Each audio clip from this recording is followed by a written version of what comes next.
Silakan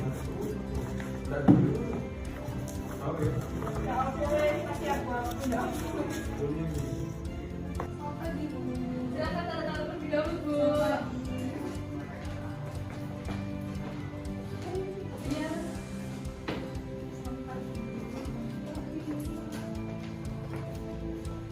Loh, ayo Bu, kesini Bu, duduk.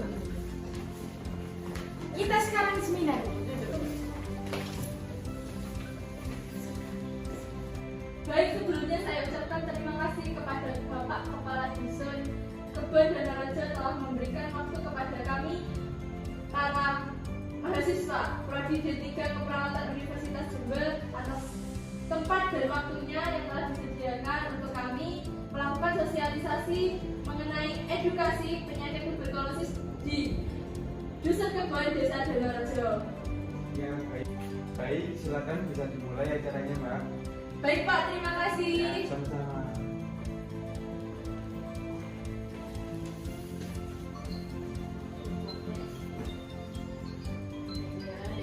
Baik, sebelumnya Assalamualaikum warahmatullahi wabarakatuh. Waalaikumsalam warahmatullahi wabarakatuh.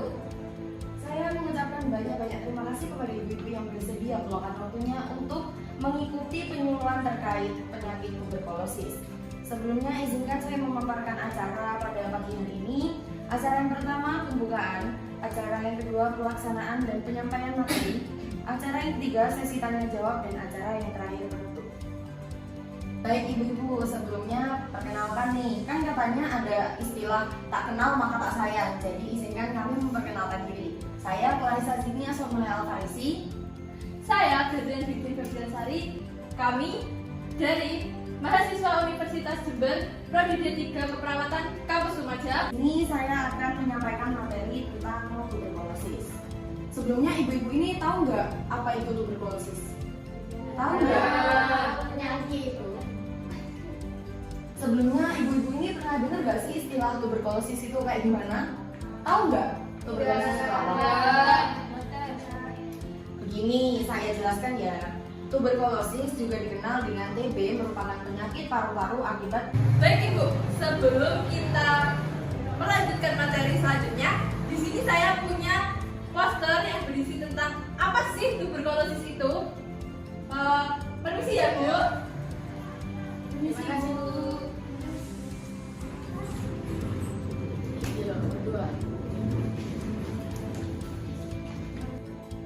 Baik Ibu, penyakit tuberkulosis ini bisa mempengaruhi kegiatan kita sehari-hari, seperti aktivitas kita terganggu, badan terasa lemah, kekurangan nafsu makan, kehilangan berat badan. Berat badan kita secara tidak langsung akan turun menerus. Jadi kita kehilangan berat badan itu terus-terusan.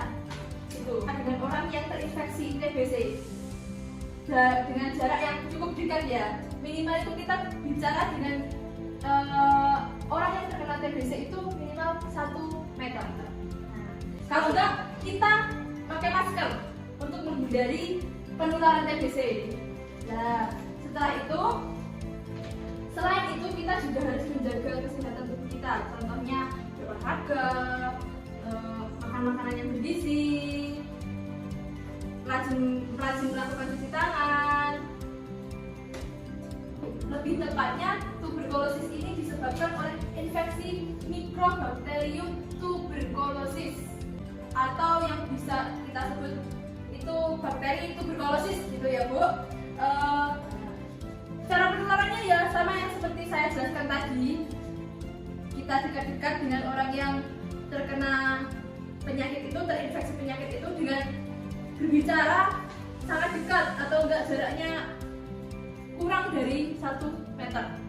Kalau enggak, kita berjabat tangan seperti ini Bu. Kalau kita enggak rajin cuci tangan, kita bisa terkena tuberkulosis kalau kita bersalaman dengan orang yang sudah terkena tuberkulosis. Gitu Bu. Kalau kita, jadi kita. Yang kedua ada petugas medis yang sering merawat penderita tuberkulosis. Jadi kan walaupun petugas medis itu merawat pasien yang terkena tuberkulosis, kan dia tidak menutup kemungkinan dia tertular tuberkulosis itu juga gitu. Terus yang ketiga ada orang lanjut usia dan juga anak-anak. Kemudian ada pengguna nafza. Kemudian ada penderita penyakit ginjal stadium akhir.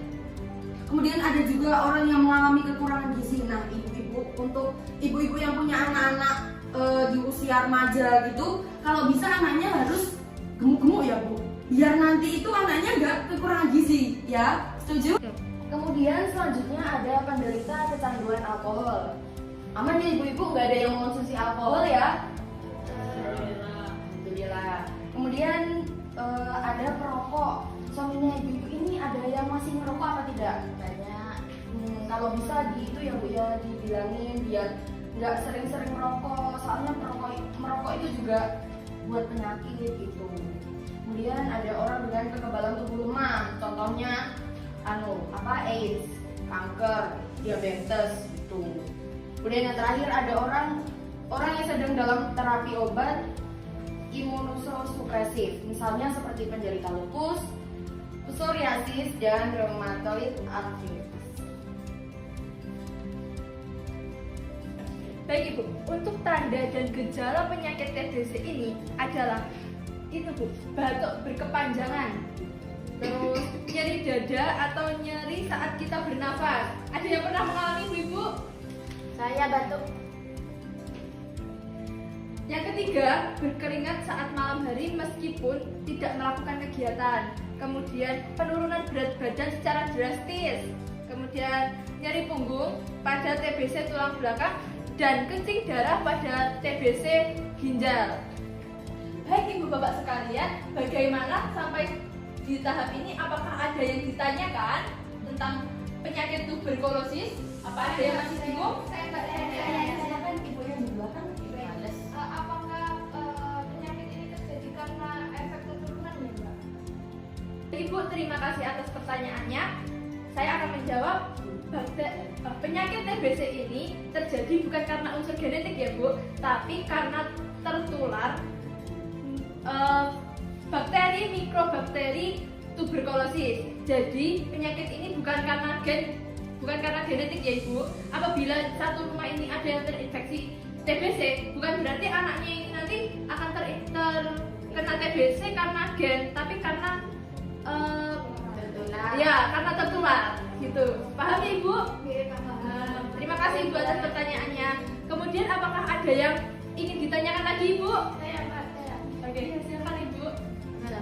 Ini dari sini kan ada tanda gejala jadi punggung. Nah ini saya tiap hari jadi punggung.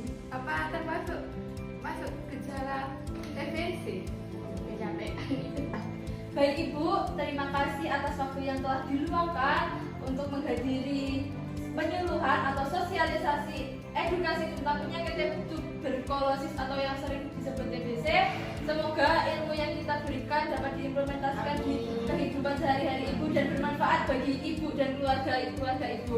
Baik Ibu, terima kasih atas waktunya. Saya pamit undur diri. Wassalamualaikum warahmatullahi wabarakatuh. Waalaikumsalam warahmatullahi wabarakatuh.